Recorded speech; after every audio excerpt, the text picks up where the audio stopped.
All right, we got Invincible versus. This is the hands-on preview from IGN. We're going to check out and see if we get some more details from it. Apparently, they titled it's very brutal. Or sorry, Invincible versus is a brutal, bloody 3v3 tag fighter. So this is going to be something probably similar to like Marvel vs. Capcom in some aspects, but also a bit Mortal Kombat-ish because of the gore and brutality of it. So let's see Let's what just we skip to learn. the part where we fight. How's a concussion sound? Some things just feel right. When I first laid eyes on Invincible Versus, my thoughts were something along the lines of, yeah, that makes sense. If you were going to choose a comic book to adopt into a fighting game, you could do a lot worse than Robert Kirkman's magnum opus. It's got everything you need for a tag fighter. Bone-crunching hits, a big cast to draw from, a cool art style, plenty of unique superpowers that can easily be converted into special moves, the works. But Invincible Versus has a secret weapon too. Its developer, Quarter Up. That name might not be familiar to you yet. They're a new studio, but they're anything but rookies. So what he's talking about referring to is that the devs Quarter Up are made up of, not necessarily, I don't think they're entirely made up of the former Killer Instinct devs, but some of them are from Killer Instinct 2013. So this is why this game is going to be really impressive because of all the great work they did on Killer Instinct, and now they're going to, carry it into this game and make it so much better, I'm guessing, in the long run. Several members of the 40-plus person development team played a core role in the development of 2013's Killer Instinct. And you can feel that influence. Seeing Invincible Versus is one thing, but when I sat down to play it and speak with members of the team, I knew I was among fellow sickos. And I mean that in the most complimentary way. Watch out!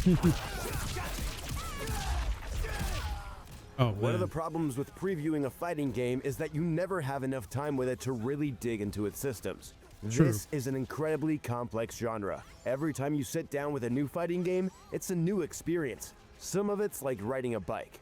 Hold back to block, your assist button will also tag if you hold it, that sort of thing. But a lot of it is new. You gotta learn your button layout. You gotta figure out how combos work, what kind of defensive systems you have, what your special moves do, all kinds of stuff.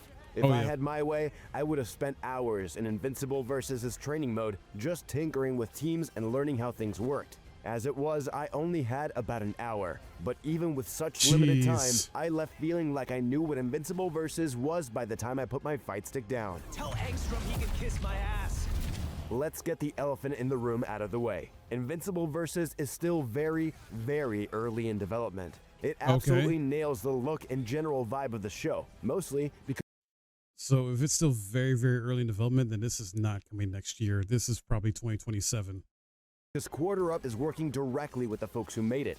There's still a lot left to do. The build I played didn't have proper lip syncing yet, for instance. But if you're worried about whether this will honor the source material, don't be. Invincible is a brutal, bloody, often shocking story, and that's reflected in how the characters interact on screen. If you're the one dishing out the hurt, your character will quite literally get blood on their hands. It just isn't theirs. Meanwhile, if you're the one getting hit, it'll be obvious. If you've been blocking with your face, the bruises will make sure everyone knows it. That pristine costume will look like you've lost a fight with a lawnmower. The rest of you will resemble a prize fighter who just went 12 rounds with a heavyweight.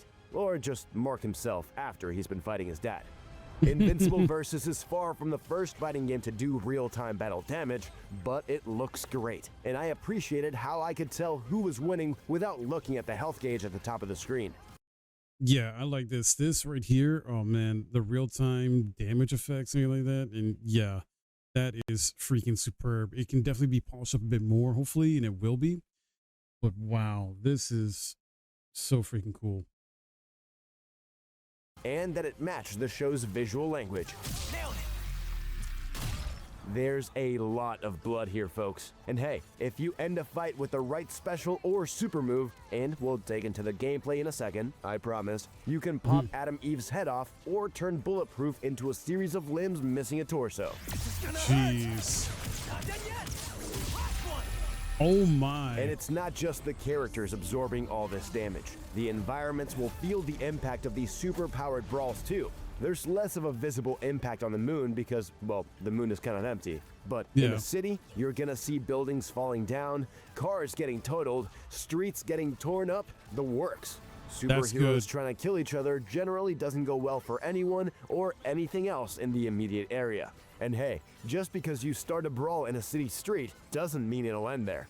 You can absolutely punch somebody so hard they break orbit or end up on another different stage. So Dragon Ball style. So the presentation stuff is pretty cool, but the appeal of any fighting game is the actual fighting. I didn't have enough time to really dig into Invincible versus' core system, but a fighting game can't just have smart design choices backing it. Landing hits has to feel good too, and Invincible versus has that part down pat. In a lot of ways, it resembles the tag fighters of yesteryear, but there are some unique twists here. You've got your standard light, medium, and heavy attacks, as well as a light auto combo for folks like me who were just starting out. Special moves are their own button, but Invincible versus doesn't use motion inputs. You choose your special, kind of like you do in Super Smash Bros. Pick a direction and press that special button. Gotcha. So the core gameplay is a lot like Marvel or Dragon Ball FighterZ.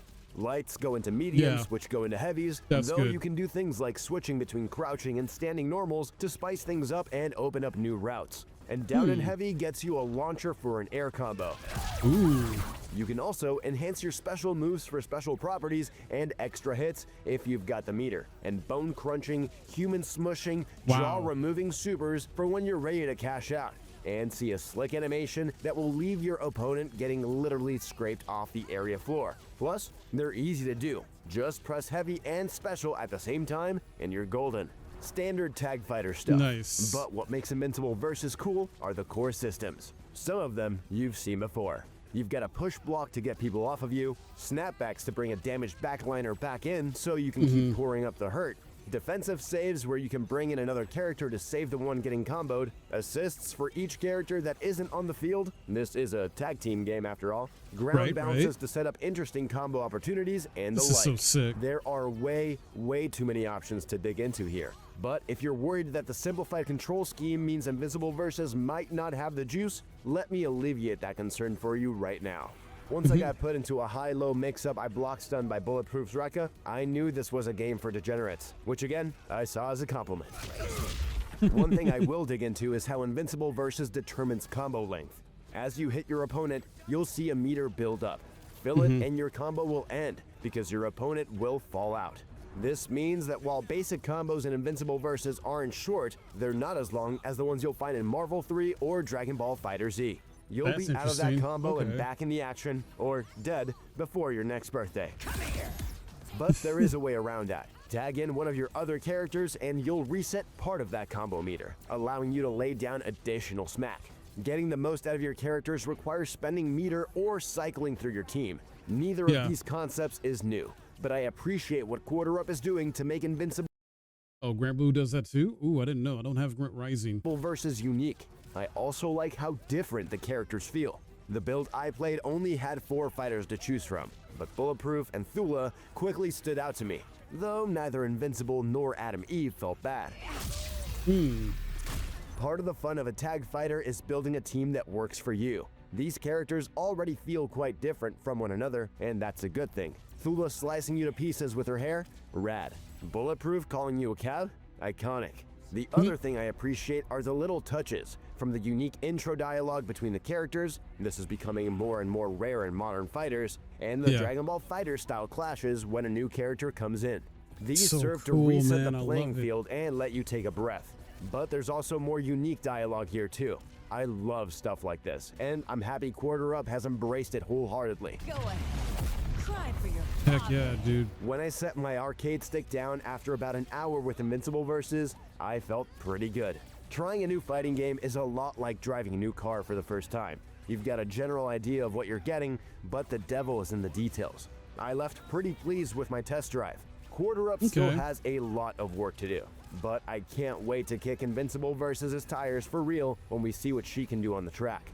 Fighting games are a tricky business, but it's also easy to tell when they're on the right track.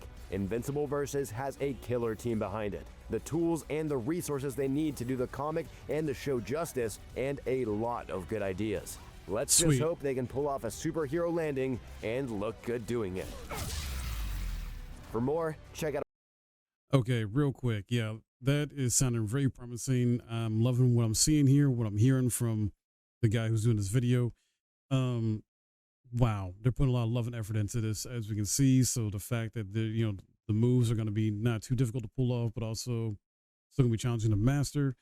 The way the assists work, specials work, your meter, all that stuff really, really sounds fantastic. And it just needs more polish. Obviously, it's very early development, so I wouldn't expect this till maybe 2027. Definitely not next year. It's just crazy, man. We're fighting games are just so back and like so in.